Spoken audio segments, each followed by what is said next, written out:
오늘 특별한 집회에 오신 우리 모든 손님분들과 우리 선원님들 진심으로 환영하고, 오늘도 하나님께서 말씀으로 우리 심령에 흡족한 은혜를 주시기를 주의 이름으로 축복합니다. 우리 박재영 자매님 오늘도 여전히 이렇게 함께 참여해 주셔서 너무 감사드리고, 최홍현 집사님 옆에 계신 분은 또 누구신가요? 아, 그래요? 이거 처음 뵙겠습니다. 반갑습니다. 네, 또 우리 황금옥 집사님 어머님도 멀리서 와주셔서 감사드립니다. 네. 그리고 오늘 또 김승혜님 이 시간에 함께 참여해 주셔서 진실로 환영합니다. 네. 우리가 이 한 주 동안 창세기부터 요한계시록까지 성경을 깊이 있게 연구하는 시간을 갖고자 합니다. 인생의 참된 행복으로의 초대라는 제목으로 오늘은 특별히 다니엘 2장과 세상 역사에 대한 예언을 통해서 귀한 영적인 교훈을 받는 그런 시간을 갖고자 합니다. 여러분, 우리가 만약에 미래를 미리 알 수 있다면 어떤 일이 일어날까요? 예, 좋은 일이 많겠지요. 예. 우리가 인생의 중요한 선택을 해야 될 그때 이 길을 택해야 될지 저 길을 택해야 될지 우리는 얼마나 참 그때 미래를 알 수 있으면 얼마나 좋을까 이런 생각을 많이 하지 않습니까? 네. 우리가 만약에 미래를 미리 알 수 있다면 우리는 언제나 가장 최선의 길을 선택하는 그런 유익을 얻을 것입니다. 또 특별히 돈을 좋아하는 사람은 돈을 많이 벌 수 있을 것 같아요. 왜냐하면 미리 로또 당첨되는 번호를 다 알 수 있으니까. 그죠? 매주마다 1등 따면 한 달만 있으면 엄청난 부자가 될 것입니다. 그리고 또 한 가지는 가장 성공적인 삶을 살 수 있을 것 같습니다. 우리의 미래를 알고 우리 미래의 가장 최선의 삶이 무엇인지를 미리 볼 수만 있다면 우리는 오늘 눈앞에 보이는 내 욕망에 따라 살지 않고 가장 최선의 삶을 선택하는 현명한 선택을 통해서 우리 인생은 성공적인 삶이 될 것이기 때문입니다. 사람들은 이 미래를 알고자 하는 강한 욕망을 가지고 있습니다. 그래서 과학 문명이 엄청나게 발전한 지금에도 문전성시를 이루는 곳이 있습니다. 특별히 입시와 선거 때가 되면 점집이 아주 막 문전성시를 이루죠. 그것은 미래를 알고 싶은 인간의 강렬한 열망인 것입니다. 그래서 이 미래를 예측하기 위하여 고대로부터 발달된 것이 이 점성술, 이 주역, 또 천문학, 또 이 별자리를 보는 이런 것들이 다 미래를 예측하고 싶은 인간의 강한 욕망의 결과이죠. 그러나 점쟁이들이 정말 우리의 미래를 맞출 수 있나요? 제일 유명한 점쟁이, 용하다는 점쟁이도요 50% 이상이 안 됩니다, 여러분. 지금은 이제 우리 어머님이 이제 우리 교인이 되셔서 이제 미대반에서 참 신실한 재림의 소망을 바라며 살고 계시는데, 불과 몇 년 전만 하더라도 몇 년 전까지 우리 어머님이 불교 신자였습니다. 그래서 우리 어머님이 가장 즐겨하는 것이 뭐냐면 매년 정월 초하루나 이렇게 되면 점 보러 가는 것이 가장 큰 취미였습니다. 매년 토정비기를 보셔야 되고 특별히 또 아들을 사랑하시기 때문에 제가 중요한 시험이 있으면 반드시 어머니는 점 치는 데 가서 점을 보고 저한테 이야기합니다. 얘야, 오늘은 시험에 안 된다 하더라. 근데 제가 결혼하고 난 다음에 제가 이제 3차 시험을 이제 쳐야 되거든요. 3차 시험을 합격해야 이제 완전한 자격증을 받는데 3차 시험이 그 당시에는 50%가 합격이고 50%가 불합격이었습니다. 2차 시험 합격한 사람이 2년 동안 15를 거치고 15 이후에 3차 시험을 쳐야 이제 완전한 회계사가 된단 말입니다. 그래서 그게 상당히 스트레스 받는 일이에요. 왜냐하면 합격하면 당연한 거고 떨어지면 이거 창피를 당하는 것입니다, 이 시험이. 그래서 특별히 시험 전에 보통 한 10개월 정도 이제 법인에서 휴가를 줘요. 10개월 동안 이제 전부 다 고시원에 들어가서 열심히 공부합니다. 근데 우리 어머님이 얼마나 아들이 궁금하겠어요. 점을 보러 갔었어요. 그리고 저한테 하시는 말씀이, 얘야 미안하지만 내가 점 보니까 올해는 안 된다더라. 일찍이 마음을 그렇게 단단히 먹어라. 그 말 듣고요, 저하고 저하고요 분발해서 기도했습니다. 하나님, 하나님의 능력은 귀신보다 더 강하다는 걸 보여주십시오. 그래서 합격했습니다. 이제 그 다음에 이제 3차 시험 합격하자마자 저는 이제 안식일을 지키기 위해서요 바로 개업했거든요. 그럴 때 경험이 없는 사람이 하기 때문에 주위에 있는 사람 다 말렸습니다. 당연히 우리 어머니도 말렸겠죠. 근데 또 우리 어머니가 또 점 보러 갔습니다. 그래가지고 점을 봤는데 점 보니까 또 하지 말라는 것입니다. 그래서 얘야 절대 하면 안 된다. 또 저희 부부가 또 기도했습니다. 하나님, 전보다 더 강하신 하나님께서 이루어달라고 기도했어요. 그런데 개업해가지고요 대박이 터졌습니다. 또 이제 그러다가 이제 밀락교회를 개척하면서 밀락교회에 개척할 때 이 지역에 우리가 어떻게 전도를 할까? 근데 그 지역에 어린아이들이 많았어요. 그래서 영어학원을 해가지고 어린아이들을 접촉하고 학부모를 전도해야 되겠다. 그래서 그 당시에 한 80평 넘는 그런 한층 전체를 하는 영어학원을 이제 계획했어요. 그리고 우리 어머니가 또 이제 아들이 이렇게 사업해서 망하면 안 되잖아요. 아들을 사랑하는 마음으로 또 전보로 또 가신 거예요. 또 갔는데 또 이분이 점쟁이 하는 말이 절대 하면 안 된다고. 그래서 또 저한테 와가지고 절대 하지 말라고. 이번에도 제가 가서 기도했습니다. 하나님, 귀신보다 더 강하신 하나님께서 귀신을 이기게 해달라고. 그런데요 정말로 영어학원 해가지고요 문을 딱 열자마자 학원생이 그 당시에 2명? 3명? 80명 엄청나게 크겠는데 교사도 다 뽑아놨는데 2명인가 3명밖에 학생이 안 온 거예요. 드디어 이제 점괘가 이제 맞을 뻔했어요. 다시 저희들 부부가 더 열심히 기도했습니다. 했는데요 학생이요 400명, 500명이 와가지고 우리 학원 때문에 주위에 있는 무슨 정학원 있잖아요. 영학원, 정철 영학원이 문 닫고요 우리 주변에 있는 영학원이 문을 닫을 정도로 잘 됐어요. 그 다음부터 우리 어머니가 점을 보러 다니지 않으십니다. 여러분, 미래를 아실 수 있는 분은 오직 누구밖에 없으세요? 하나님밖에 없으시다는 것입니다. 그래서 하나님께서 우리에게 이렇게 도전하십니다. 천지를 지으신 신이 누군가? 나오라는 거예요. 그가 참신이면 이 천지 만물을 짓지 않는 신은 하늘 아래 땅 위에서 다 망할 것이다.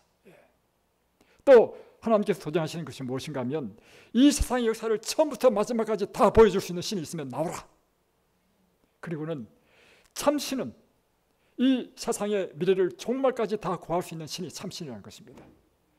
그래서 이사야 41장의 21절로 23절을 보면 나 여호와가 말하노라 너희 우상들은 소송하라 야곱의 왕이 말하노라 너희는 확실한 증거를 보이라 장차 당할 일을 우리에게 진술하라 혹 앞으로 올 일을 듣게 하며 뒤에 올 일을 알게 하라 그리하면 너희가 신들인 줄 우리가 알리라. 참신은 어떤 능력이 있어야 한다는 것입니까? 첫 번째는 천지를 창조할 수 있는 능력이 있어야 참신이고 두 번째는 미래를 종말까지 예언할 수 있는 신이야만 참신이라는 것입니다.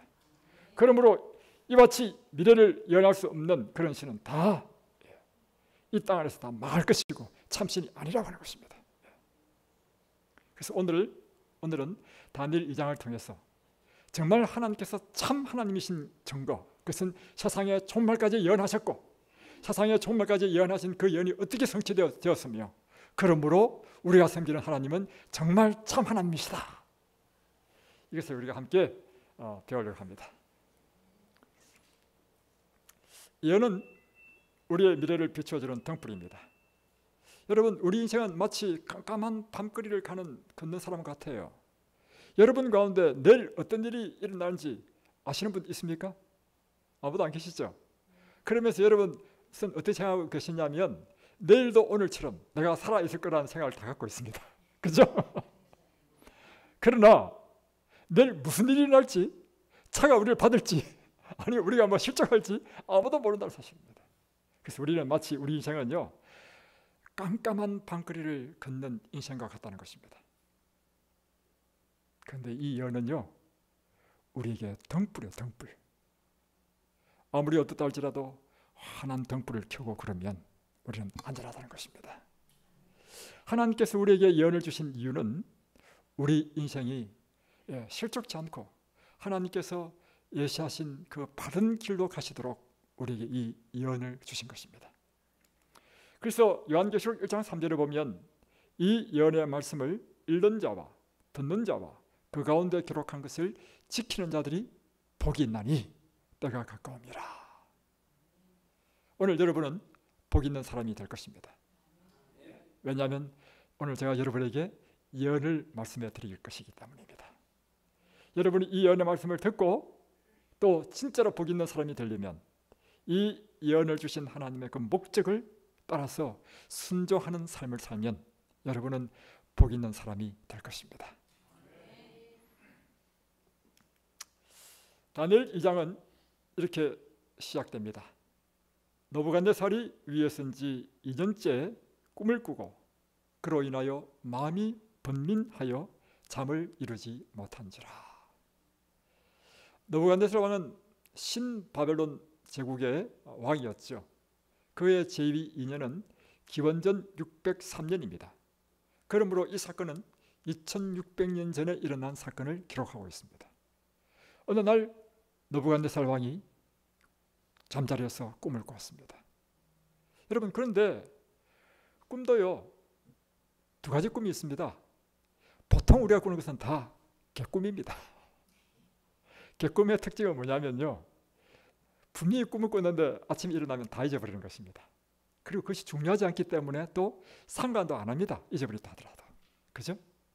그러나 정말 중요한 의미 있는 하나님의 섭리와 관계되는 꿈은요, 깨도요 잊어지지 않습니다. 그런 꿈이 어떤 것이 꿈이 있을까요? 물론 성경에는요, 예를 들면 바로가 그 꿈을 꾸잖아요. 그 꿈으로 인해서 요셉이 그 꿈을 해몽해서 총리가 되고 이런 중요한 이런 섭리적인 꿈이 있는데, 우리 개인적으로 있어서의 중요한 꿈은요, 태몽입니다. 그죠? 태몽은 여러분 태몽 꾸셨어요? 우리 애 낳을 때? 예, 지금 기억하고 있어요, 태몽? 분명히 기억하죠. 지금 20몇 년이 지났는데. 근데 대부분 태몽은 누가 꾸냐면, 이 집엔 태몽 누가 꿨어요? 그래요. 근데 우리 집은 이상한 판에, 우리 제가 애만 들었었다면 제가 막 이틀 만에 태몽을 딱 꿔버려. 제처럼 태몽 안 꾸면 내가 꿀 태몽을 꿔요. 그러면 태몽을 딱 꾸면 이 아이가 임신하자마자 남자인지 여자인지 정확하게 맞춥니다. 새 아이를 다 제가 태몽 꿨어요. 이번에도 이제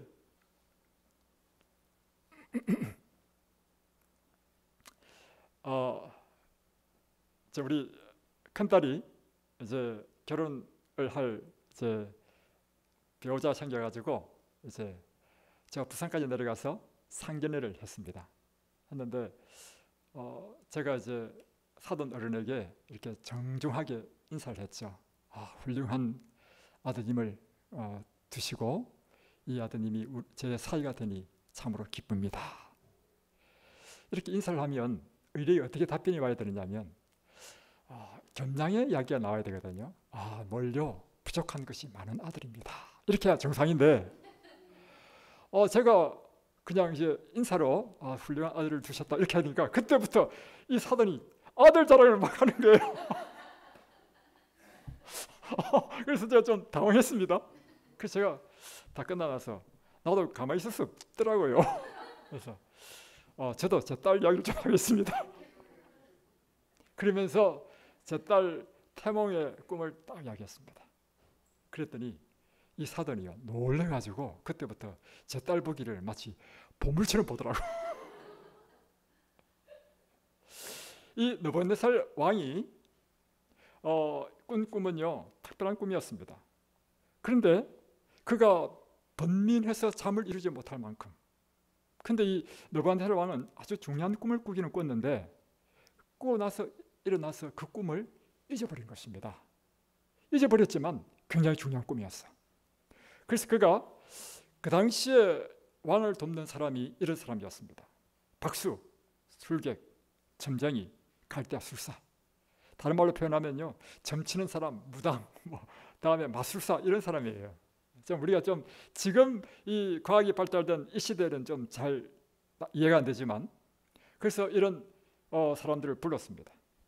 내가 너희에게 달마다 녹을 주는 이유가 뭔지 알았냐? 내가 어저께 중요한 꿈을 꿨다. 이제 너희가 할 일이 있다. 어제 내가 꾼 그 꿈과 해석을 나에게 알려달라. 그러니까 당연히 이 박수술객이 이야기했죠. 박사들이, 왕이시여, 당신의 꿈을 우리에게 이야기해 주십시오. 우리가 해몽해 드리겠나이다.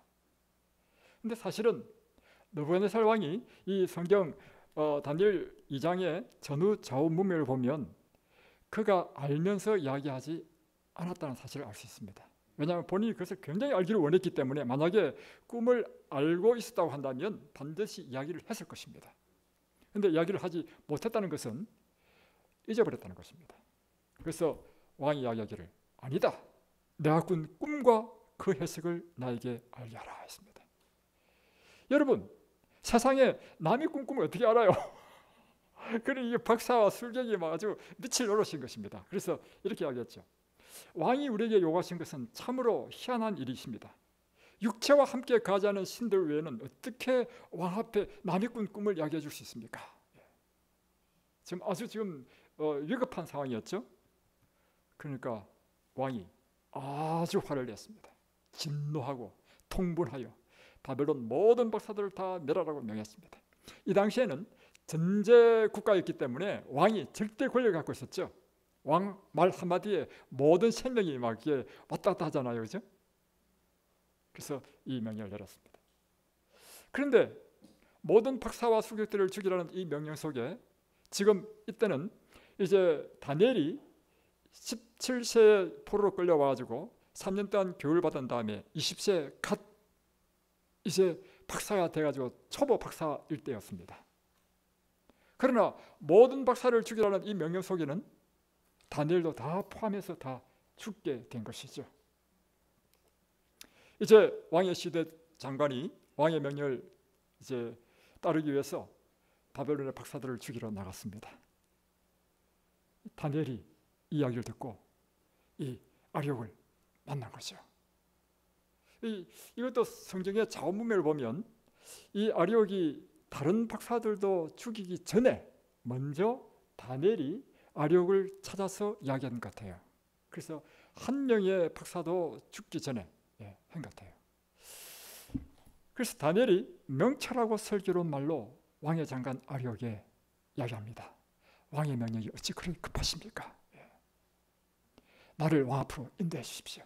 내가 그 꿈과 해석을 알려드리겠습니다. 그러니까 아리옥이 이 다니엘을 왕 앞으로 인도한 것이죠. 다니엘이 왕 앞에 이야기하기를, 왕이여, 저에게 시간을 좀 주십시오.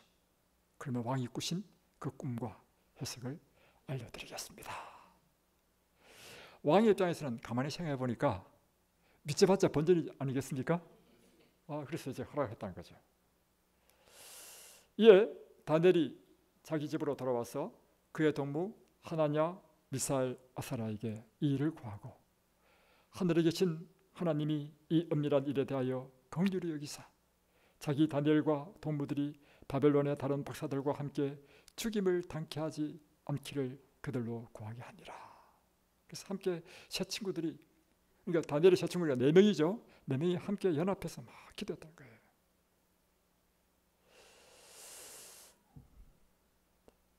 우리가 다니엘이 혼자 기도할 수 있는데, 그죠? 그러나 다니엘은 친구들과 함께 연합해서 기도했다는 것입니다. 왜 그런가? 그것은 성경에 보면 연합된 기도는 능력이 있다고 했습니다. 마태복음 18장 19절에 보면 진실로 다시 너에게 이르노니 너희 중에 두 사람이 땅에서 합심하여 마음을 합하여 두 사람이 땅에서 합심하여 무엇이든지 구하면 하늘에 계신 내 아버지께서 저희를 위하여 이루게 하시리라. 그래서 여러분, 하나님께서 우리에게 이 교회를 주시고 믿음의 형제 자매를 주신 것은요, 우리에게 축복입니다. 하나님께서는 우리를 홀로 인생의 무거운 짐을 지도록 하지 않으셨습니다. 함께 우리의 짐을 나누고 함께 끌어주고 붙잡아줄 믿음의 형제 자매를 주신 거예요. 그래서 저는 가는 곳마다, 교회 가는 곳마다 항상 이 안식일마다요, 안식일 오후에 함께 이제 모이면 반드시 마지막 때 함께 합심해서 기도하고, 또 그것도 부족해서 매달 첫 번째 주 안식일 저녁에는 저녁 8시부터 11시까지 심야 기도를 했습니다. 그 심야 기도를 해가지고요, 놀라운 기적이 많이 일어났습니다. 그래서 애 못 낳는 그 가정을 위해서 기도하니까 막 아이도 태어나고, 또 가정에 불화가 있어가지고 남편이 바람이 났어. 그러니까 얼마나 큰 문제예요. 그래서 우리가 함께 기도했습니다. 기도하니까요, 그 다음 날 바람난 그 남편의 애인이 일본으로 날아가 버렸습니다. 그래가지고 모든 문제가 다 해결됐어. 그래서 저는 믿습니다. 그래서 제가, 여러분, 저와 이제 한 몇 년 동안 같이 있어 보니까 제가 모이면 뭐 합니까? 모든 집회 마지막 때는 항상 뭐 합니까? 기도하더라도 제가 대표 기도합니까? 돌아가면서 다 기도시킵니까? 우리가 어제 집회에서 결정적으로 잘못한 게 하나 있었습니다. 그것은 끝나고 나서 우리가 기도의 시간을 가져야 되는데 제가 대표적으로 기도하고 끝냈다는 거예요. 그래서 오늘은 우리가 집회 다 끝나면 함께 각자가 기도할 수 있는 시간을 드리겠습니다. 그래서 교회 오면 우리가 하나님께 우리 소원을 아뢰고 기도의 응답을 받는 그런 경험 가운데서 하나님이 이제 살아계신 하나님, 내가 경험되어지는 하나님, 그래야 우리 신앙생활이 활기가 있고 신나고, 그렇죠? 이 기도에 하나님께서 응답하셨습니다. 이에 이 은밀한 것이 밤의 이상으로 다니엘에게 나타나 보이매 다니엘이 하늘에 계신 하나님을 찬송하니라. 놀라운 일이 일어났어요. 왕이 꾼 그 꿈을 그대로 다니엘에게 꾸게 하시고, 그뿐만 아니라 그 꿈의 해석까지도 주셨다는 것입니다. 그래서 이제 다니엘이 왕에게 갔습니다. 왕이요, 왕이 한 큰 신상을 보았습니다 하니까, 여러분, 우리가 꿈을 꾸고 잊었지만 이전 꿈을 이야기해 주면 기억나죠? 그 이야기를 하는 순간 잊었던 꿈이 확 살아나는 거예요. 아, 맞아, 내가 큰 신상을 보았다. 그 다음에 이 다니엘 한 이야기를, 그 신상이 왕 앞에 섰는데 크고 광채가 특심하며 그 모양이 심히 두려우니 그 우상의 머리는 정금이요, 가슴과 팔들은 은이요, 배와 넙대다리는 노시요, 그 종아리는 철이요, 그 발은 얼마는 철이요, 얼마는 진흙이었나이다. 그러니까 이 느부갓네살 왕이 완전히 막 케어된 거야, 케어. 그래서 나중에 맨 마지막 주 어떻게 된지 아십니까? 느부갓네살 왕이 자기도 모르게요, 갓 20세밖에 안 된 이 다니엘 앞에 큰 절을 해요. 이 다니엘에게 하나님의 신이 함께한다는 거죠. 또 왕이 보신즉 사람의 손으로 하지 아니하고 떼인 돌이 신상의 철과 진흙의 발을 쳐서 부서뜨리매 때 철과 진흙과 놋과 은과 금이 다 부서져 여름 타작마당에 겨같이 되어 바람에 불려간 것이 없었고 우상을 친 돌은 태산을 이루어 온 세계에 가득하였나이다. 다시 변하면 이것입니다. 이 신상이 있는데 이 신상의 머리는 무엇이라고요? 금이고, 다음에 가슴과 두 팔은 은이고, 배와 넙지다리는 노시고, 종아리는 철이고, 발은 철과 진흙이 섞여 있고, 다음에 서 있는데 사람의 손으로 하지 않는 떼인 돌. 그러니까 돌이 혼자 살아가지고 날아오는 거예요. 날아와가지고 어디를 쳤어요? 신상에 발을 꽉 쳤다는 거예요.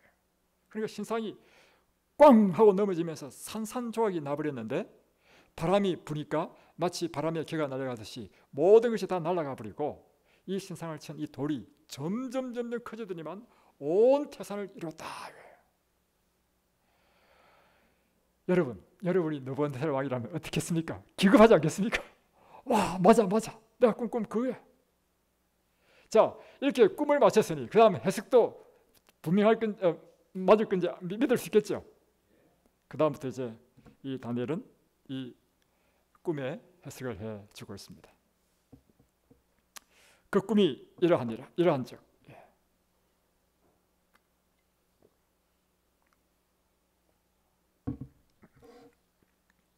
내가 이제 그 해석을 왕 앞에 진술하리이다. 왕은 곧 그 금물이니이다. 여러분, 금, 은, 동, 철 중에서 무엇이 가장 귀한 금속입니까? 머리, 가슴, 배, 종아리가 안 돼서 기능상 가장 중요한 기능이 어디예요? 이 느부갓네살 왕이 기분이 좋았을까요? 좋았겠죠. 야, 다니엘아, 네가 믿는 하나님이 사람 볼 줄 아는 것 같아. 그죠? 이때가 좋았는데, 그래서 이 신상의 의미는, 그래서 여러분 이 예언을 해석하는 것이 그 원리가 있어요. 이 예언 해석은요, 반드시 성경을 해석하는 원리에 따라 해석해야 됩니다. 그리고 이 성경에는 반드시 이 상징으로 이상을 주시고 예언을 주시고 그 상징에 대한 해석을 반드시 주셨어요. 성경에 보면 그 금머리는 곧 당신이다 했기 때문에 이 금머리는 느부갓네살 왕이 세운 바벨론 나라를 나타내는 것입니다. 바벨론은 기원전 605년부터 539년, 그러니까 한 66년 정도 존재했던 강한 중동을 제패했던 제국이었습니다. 그런데 이 바벨론을 이 금으로 표상했는가? 그것은 이 바벨론 나라는 이 금이 아주 많았습니다. 아주 부유한 나라였다는 것이죠.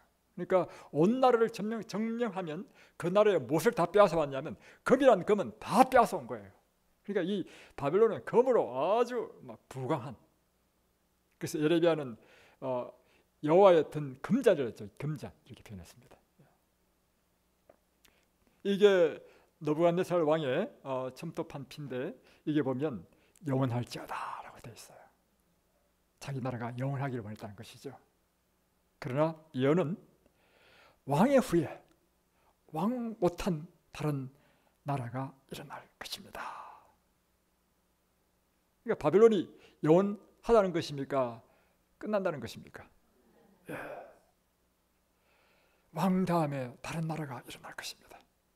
그러나 금보다 못한 은나라가 일어날 것입니다. 두 번째, 그래서 우리는 이것이 예언이죠, 그죠?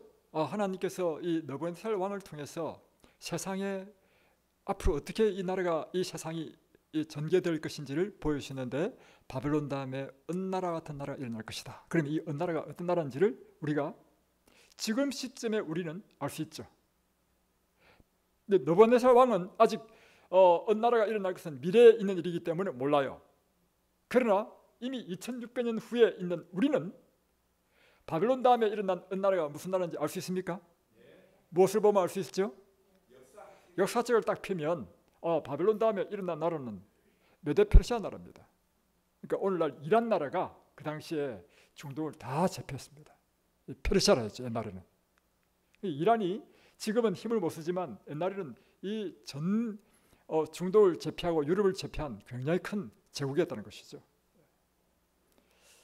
다음에 은 다음에 이 나라도 영원하지 않고 은 다음에 셋째가 녹 같은 나라가 일어날 것인데 이 나라가 온 세계를 다스릴 것입니다. 그래서 이제 녹 나라, 그러면 또 메데-페르시아 다음에 어떤 나라가 일어나는지 역사책을 보면 그리스 나라가 일어난 것이에요. 다음에 넷째 나라는 이제 녹 다음에 일어난 것은 철, 달이죠. 철은 가치는 금, 은, 동, 철 가운데 가장 낮지만 강도, 강하기는 가장 강하죠. 이 철나라는 가장 강한 나라.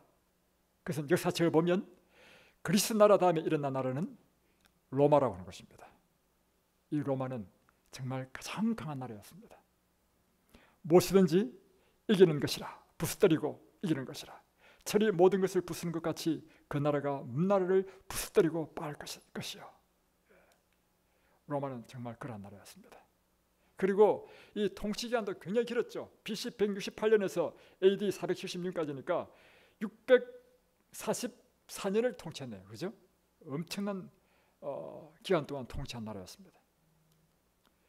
그래서 이 에드워드 기본스라는 역사학자는 로마 제국의 제망사에 보면 이렇게 기록했습니다. 나라와 왕들을 나타내는 금과 은과 노쇠 우상들은 철의 제국 로마에 의하여 연속적으로 깨어졌다. 로마는 500년 이상이나 거의 정복되지 않을 것처럼 보였다. 로마의 깃발은 영국의 도스에서 아라비안까지, 북해에서 사하라 사막까지, 대서양에서 유프라테스 강까지 펄럭였다. 로마의 황제들은 신으로 경배를 받았고 로마의 지배 아래 있는 모든 나라를 자기들의 정책에서 벗어나는 자들을 위한 감옥으로 만들었다. 그러니까 로마에 저항한다는 것은 곧 죽음을 의미한다는 것입니다.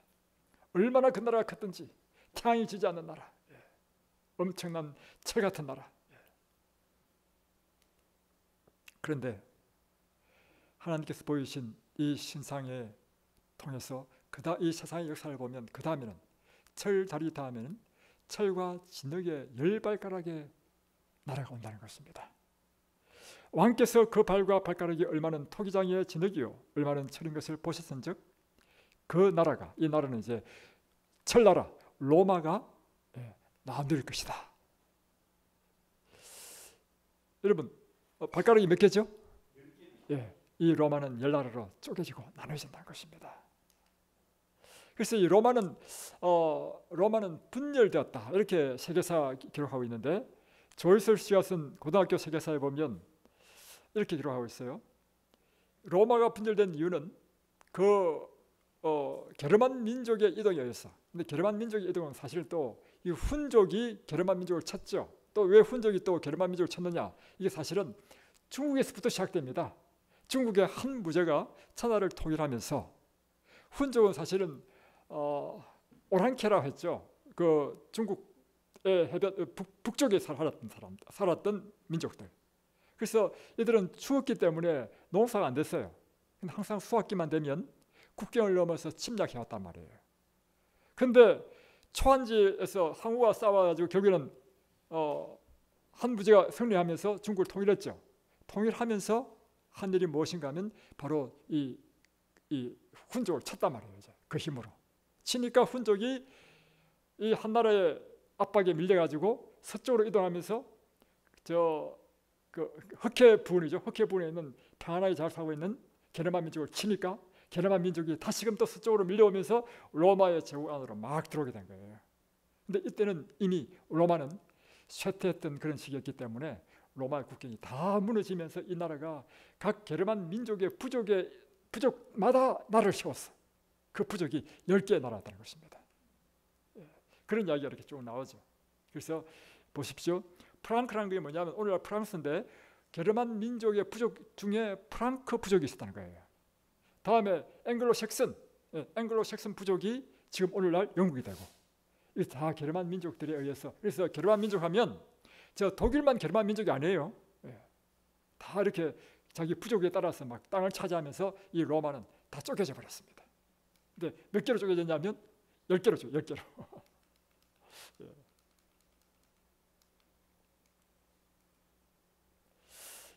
그런데 이제 쪼개진 다음에 10발가락 시대 이후에 대한 이제 예언입니다. 여기 보면 왕께서 철과 진흙이 섞인 것을 보셨은즉 이 발에는 어떻게 되냐면 철과 진흙이 섞여 있어. 근데 철은 강하고 진흙은 약하잖아요. 자, 마지막 때는 그들이 다른 인종과 서로 섞일 것이나, 그러니까 철과 진흙이 섞여 있는 것처럼 인종은 섞인다는 것이죠. 예를 들면 영국 사람과 프랑스 사람이 결혼하고 그래서 우리나라도 요즘은요 단일 민족이 아니에요. 이제 하도 외국에서 여자들을 수입해가지고 많이 와가지고 이제 유럽은 일찌감치 그렇게 됐죠. 그래서 유럽은 그 혈통은 다 섞여버렸습니다. 그러나 철과 진흙이 결코 합할 수는 없죠. 성질이 다르죠. 성질이. 그죠? 그처럼 철과 진흙이 섞이지 않는 것처럼 그 나라들은 피차에 옛날처럼 통일된 나라가 되지 않을 것이다. 언제까지요? 세상 역사 마지막 때까지. 그러니까 우리가 상식적으로는요, 보십시오. 강한 나라가 있고 바로 옆에 약한 나라가 있으면 어떻게 돼요? 강한 나라 잡아먹죠. 그러나 마지막 때는 아무리 약하다 하더라도 잡아먹을 수 없다는 것입니다. 그래서 오히려 소비에트 연방이 오히려 더 통합된 것이 아니라 또 쪼개져 버렸죠. 그죠? 이것이 마지막 때의 모습인 것입니다. 이 열국시대의 특징을 보면 열국들 중에 어떤 나라는 철과 같은 강대국이 되기도 하고 어떤 나라는 진흙 같은 약소국이 되기도 하겠지만 예수님의 재림 때까지 서로 공존하는 시대가 올 것이다. 철과 진흙이 함께 공존한다는 거예요. 언제까지? 세상 끝까지. 인종은 섞여도 나라들은 병합되는 일이 없이 독립을 지켜나갈 것이다. 이게 지금 다니엘 2장을 통해서 주신 세상 마지막 때까지의 이 세상의 형편에 대한 예언인 것입니다. 그러면 그 이전에 하나님께서 예언을 성취하신 것처럼 이 마지막 예언도 성취시킬까요? 정확하게 성취된다는 것입니다. 자, 그러나 유럽의 영웅 호걸들이 일어날 때마다 나라를 정복하고 옛날 그 로마의 영광을 다시 꿈꾸지 않겠습니까?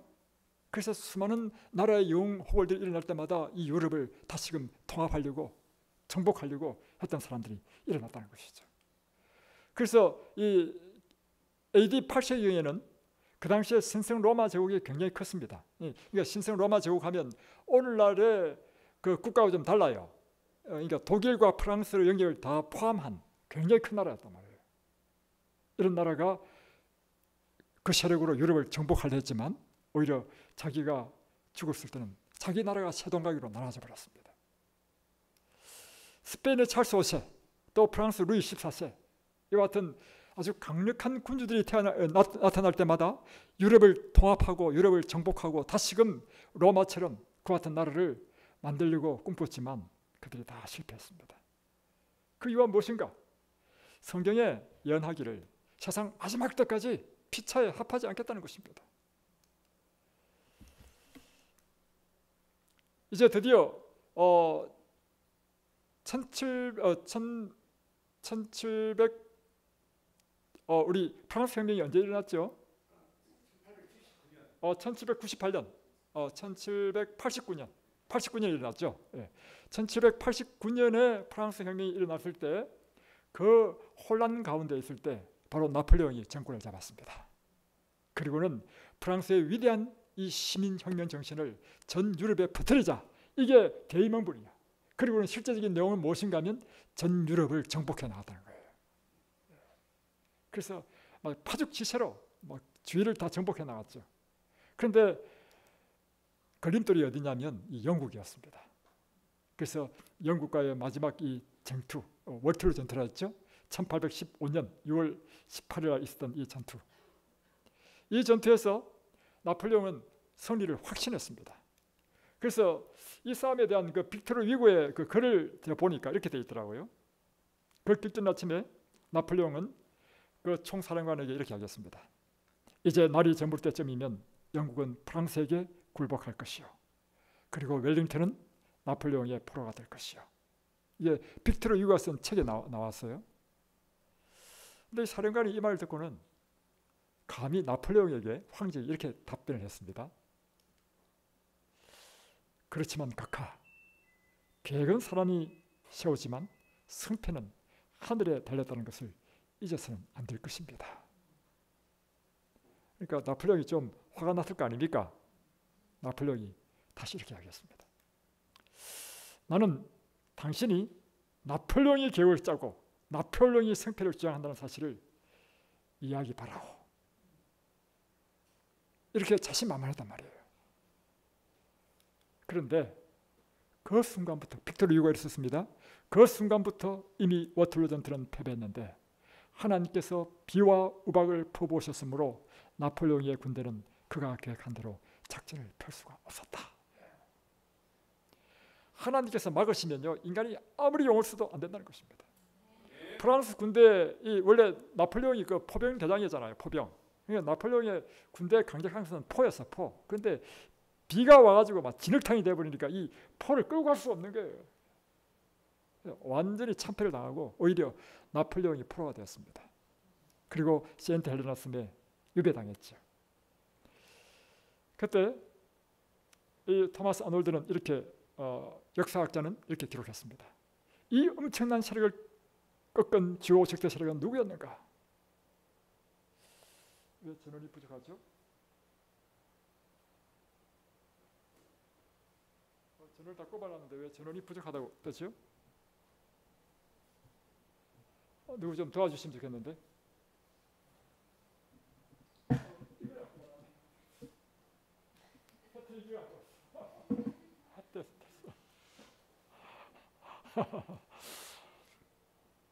이 엄청난 적대 세력을 꺾은 주요 적대 세력은 누구였는가? 누가 나폴레옹을 저지하고 저항하며 넘어뜨렸는가? 그 누구도 그 무엇도 아니다. 하나님이 분명히 직접 개입하셨다. 여러분, 잠언 22장인가요? 거기 나와 있습니다. 사람이 자기 마음으로 계획할지라도 하나님께서 허락하지 않으시면 안 된다는 것입니다, 여러분. 나폴레옹이 죽기 전에 이렇게 고백했습니다. 나는 전능하신 하나님을 감당할 수 없었다. 왜냐하면 성경에 피차에 합하지 아니하리라. 그 이후에도요, 1915년이죠. 독일의 빌레름 2세는 1차 세계대전을 일으켰습니다. 다음에 1930년부터 40년, 이때는 또 히틀러가 2차 세계대전을 일으켰습니다. 거의 이 유럽을 정복하려고 할 뻔했습니다. 그러나 이것도 할 수 없었습니다. 왜냐하면 하나님께서 말씀하시기를 피차에 합하지 아니하리라. 그러니까 이제 세상 마지막 때까지요, 이 세상은 이와 같이 분열된 상태에서 있는 것입니다. 그러면 앞으로 이제 우리 이후에 올 예언된 나라는 어떤 나라인가? 다니엘 2장은 이렇게 예언하고 있습니다. 또 왕이 보신즉 사람의 손으로 하지 아니하고 떠인 돌이 신상의 철과 진흙의 발을 쳐서 부서뜨리네. 돌이 날아와서 이 신상에 발을 친다는 의미는 뭐냐면 이 신상이, 이 세상 나라가 종말을 구한다는 것입니다. 그러니까 우리가 지금 살고 있는 이 세상이요, 끝날 종말의 날이 있다는 것입니다. 여러분 기억하십시오. 이 세상은요, 계속 이대로 영원히 진행되지 않습니다. 이 세상의 끝이라는 것입니다. 때의 철과 진흙과 녹과 은과 금이 다 부서져 여름 타작마당에 겨같이 되어 바람에 불려 간 곳이 없었고 우상을 친 돌은 태산을 이루어 온 세계에 가득하였나이다. 그러면 그 다음에 이 돌이 태산을 이룬 나라, 돌나라가 선다는 것이죠. 그럼 이 돌나라가 어떤 나라냐? 돌이 뭐냐 도대체? 이 신상을 친 이 돌이 뭐냐? 성경을 해석하는 가장 정확한 방법은 성경이 성경으로 해석하는 것입니다. 자, 보십시오. 사람의 손으로 하지 않고 뜨인 돌이라는 것은 다른 영어로 표현하면 리빙 스톤입니다. 살아있는 돌이라는 것이죠. 산돌이죠. 그죠? 성경에 보면 산돌이라고 된 게 찾아보면 이렇게 되어 있습니다. 베드로전서 2장 4절에 보면 사람에게는 버림받아 되었으나 하나님께는 택하심을 입은 보배로운 산돌이신 누구요? 그러면 상징적으로 금, 은, 동철도 다 상징이었죠. 마찬가지로 이 세상을 쳐서 멸하고 영원한 당신의 나라를 세우실 이 돌은 누구라고 하는 것입니까? 이 세상 종말은 예수님께서 이 땅에 오셔서 이 세상의 종말을 구하고 당신의 나라를 세우신다는 것입니다. 그분의 다시 오시는 재림이 이 세상 역사의 마지막 사건이라고 하는 것입니다. 이 열왕의 때 하늘의 하나님이 한 나라를 세우시리니 이것은 영원히 망하지도 아니할 것이요 그 국군이 다른 백성으로 돌아가지도 아니할 것이요 도리어 이 모든 나라를 쳐서 멸하고 영원히 설 것이니라. 이제는 다시금 바뀌지 않는 나라, 영원히 영원한 나라, 그 백성도 역시 영원한 나라의 백성, 이 나라가 세워진다는 것입니다. 우리에게 앞으로 올 나라는요, 그리스도의 나라인 것입니다. 그러므로 오늘 우리가 어디에 속해야 되겠습니까?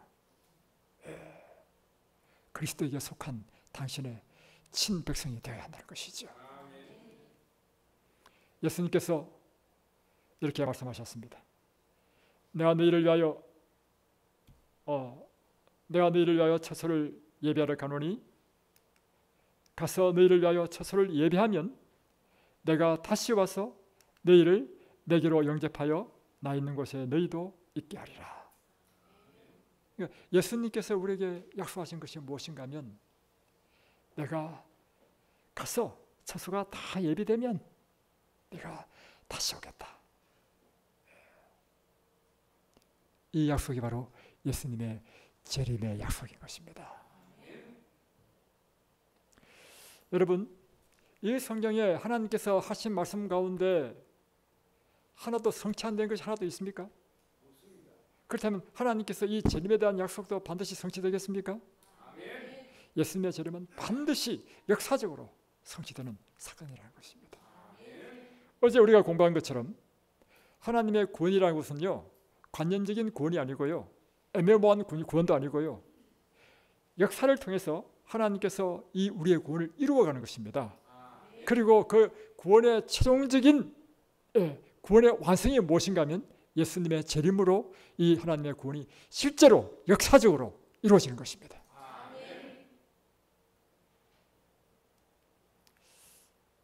성경은 구약과 신약으로 되어 있죠. 그런데 구약이란 뜻이 뭘까요? 신약이란 뜻이 뭡니까? 구약은 Old Testament, 옛날 옛구자예요. 옛날 약속하신 것. 신약은 새롭게 약속한 것. 구약에서 하나님께서 옛날에 우리에게 약속하신 내용은 무엇입니까? 그것은요, 단 한마디로 표현하면 예수님을 보내주시겠다는 것입니다. 무엇을 위해서? 우리의 모든 죄를 대신하여 십자가에 죽으시기 위하여 예수님을 보내주시겠다는 약속이 구약입니다. 예수님께서 그 구약의 약속을 성취하셨습니까? 그 약속으로 오신 분이 예수님이시란 말이에요. 그분은 구약의 약속을 이루셨습니다. 그리고 그 약속을 이루신 예수님께서 우리에게 다시 새로운 약속을 하셨습니다. 그 새로운 약속이 뭐죠? 그러면 우리가 만약에 구약시대에 살았다면 누구를 기다릴까요? 초림하시는 예수님을 기다렸을 겁니다. 그래서 이스라엘 백성들은요, 메시아 사상을 갖고 있었고, 이스라엘 백성들은요, 끊임없이 메시아가 오시기를 기다렸습니다. 그렇죠? 그러나 지금 우리는 신약시대에 살고 있단 말이에요. 신약시대에 사는 우리는 무엇을 기다리는 것입니까? 다시 오실 그리스도를 기다리는 것이 이 시대 우리의 최고의 소망인 것입니다. 그러므로 오늘 그리스도에는 우리에게 분명한 하나의 소망이 있습니다. 그것은 예수님의 다시 오심입니다.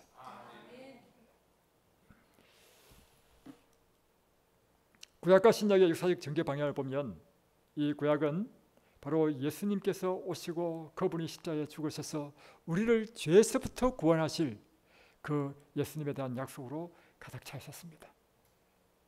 그리고 그 약속을 이루신 예수님께서 다시금 우리에게 새로운 약속을 하셨는데 이제는 죄와 상관없이 예수 그리스도를 믿고 구원받은 당신의 백성을 실제로 완전한 구원을 이루시기 위하여 다시 오신다는 것입니다.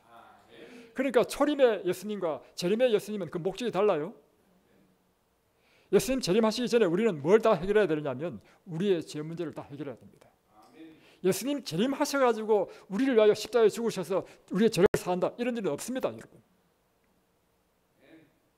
지금 이 시대는 우리가 초림하신 예수님의 보혈을 의지하여 우리의 삶의 모든 죄를 해결하고 우리가 그분을 맞이할 준비된 백성을 위하여 예수님께서 다시 오신다는 것입니다. 이 시대에 사는 우리는 예수님의 죄를 맞이하기 위하여 초림 시대의 신자와는 다른 상태에 있어야 되는 것이죠.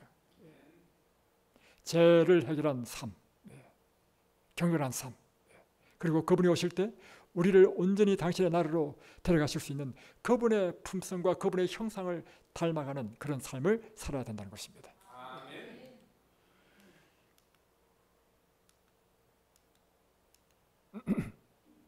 재림이 얼마나 확실한가? 성경에는 예수 그리스도에 대한 예언이 333개가 있는데 그 중에서 109개가 초림에 대한 약속이고 224개가 재림에 대한 약속입니다. 그런데 초림보다도 재림이 2배나 더 많죠. 그런데 초림에 대한 약속을 성취했죠. 그러면 재림에 대한 약속은 2배 이상이나 더 확실하게 성취하실 것이다. 맞습니까? 네. 그리고 이 성경의 맨 마지막 책이 요한계시록입니다. 맨 마지막 요한계시록 마지막 장이 22장입니다. 22장의 맨 마지막 끝절이 뭐냐면 20절, 21절입니다. 그러니까 이 성경의 맨 마지막 결론이 무엇이냐면 내가 진실로 속히 오겠다는 약속으로 끝나는 거예요. 예수님은 확실히 오십니까? 예. 우리는 무엇을 위해 살아야 되겠습니까? 그분의 다시 오심을 준비하는 삶을 살아야 하는 것이죠. 이 열왕의 때 하늘의 하나님이 한 나라를 세우실 것입니다. 영원히 멸망하지 않을 나라, 그 국권이 다른 백성에게로 돌아가지 아니할 나라, 도리어 이 모든 나라를 쳐서 멸하고 영원히 설 나라. 그리고 다니엘 2장 45절에는 다니엘이 이 해석을 다 마칠 때 맨 마지막 한 말이 이것입니다. 이 꿈은 참되고 이 해석은 확실합니다. 영어로 표현하면 sure and certainly. 다시 표현하면 성경 전체에서요 2번이나 반복해가지고 이것이 정말 진실하고 정말 확실하고 하설하고 표현된 것은 성경에서 다니엘 2장 45절밖에 없다는 것입니다. 그렇다면 예수님의 다시 오심은 정말 참되고 확실합니까? 오늘 참된 그리스도인은요 예수님의 재림을 기다리는 교인이 되어야 되는 것입니다. 오늘 참된 교회는 예수님의 재림에 대해서 설교하고 백성들로 하여금 예수님의 재림을 맞이하도록 준비시키는 교회가 이 마지막 시대에 참된 교회인 것입니다. 그래서 저희 교회 이름이 제7일 안식일 예수 재림 교회인 것입니다. 다니엘 2장이 우리에게 주는 최고의 메시지는 무엇인가? 그것은 첫 번째는 결코 망하지 않을 영원한 나라의 백성이다라고 하는 것입니다. 그래서 이 영원한 나라의 시민으로 영원한 복락을 누리는 구원받는 백성이다라고 하는 것입니다.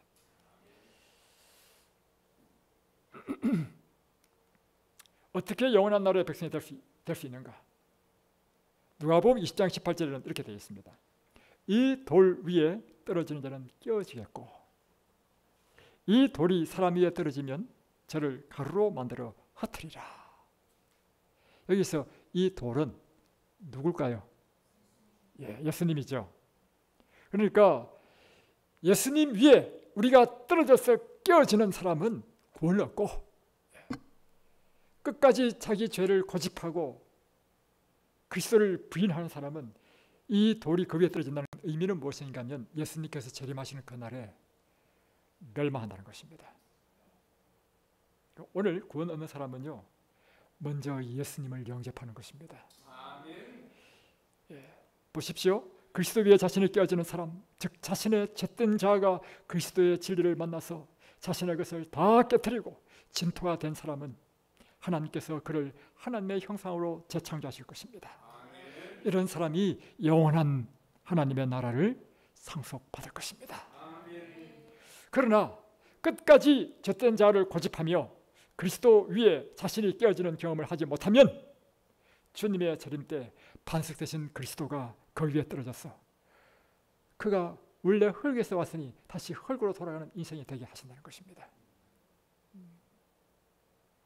여러분, 그래서요 오늘 우리의 사상, 우리의 취미, 우리의 욕망, 우리의 가치관, 미래에 대한 우리의 모든 계획, 이것이 예수 그리스도의 사상으로, 그리스도의 원칙으로, 그리스도의 진리에 만약에 상충된다면 오늘 그대의 자아를 그리스도의 진리 위에 깨트리게 되시길 바랍니다.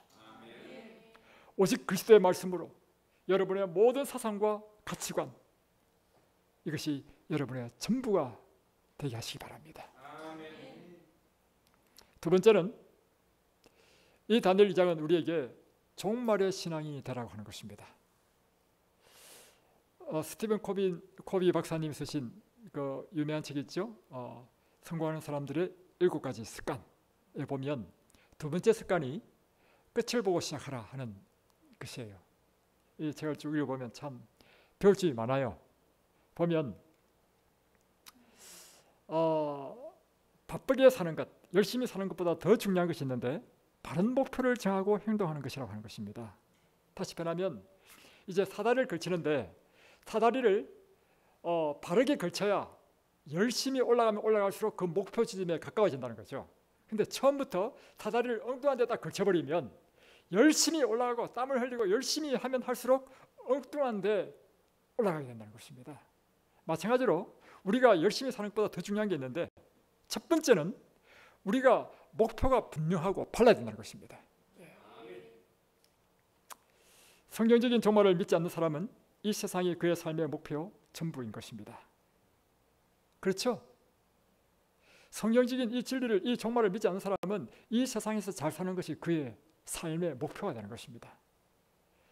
사람은 무엇을 바라보느냐에 따라서 인생이 꼴지어지는데 세상을 바라보고 사는 사람이 추구하는 것은 세상의 영화, 부, 권세, 즐거움이 인생의 목표가 아닙니까? 그러나 세상의 종말에 대한 예언을 가진 백성은 이 세상에 목숨을 거는 사람이 아니라 영원한 하나님의 나라를 위해 사는 사람이 된다는 것입니다. 여러분은 여러분의 삶의 목표가 어디에 있습니까? 영원한 나라에 있습니까? 아니면 이 세상에 있습니까? 여러분, 가치관은 굉장히 중요한 것입니다.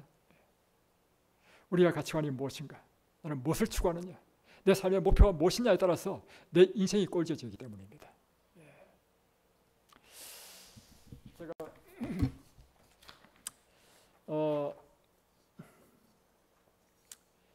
제가 지난번에 있던 교회에서 우리 한 집사님의 간증을 듣고 제가 큰 감동을 받아서 여러분에게 좀 전하고자 합니다.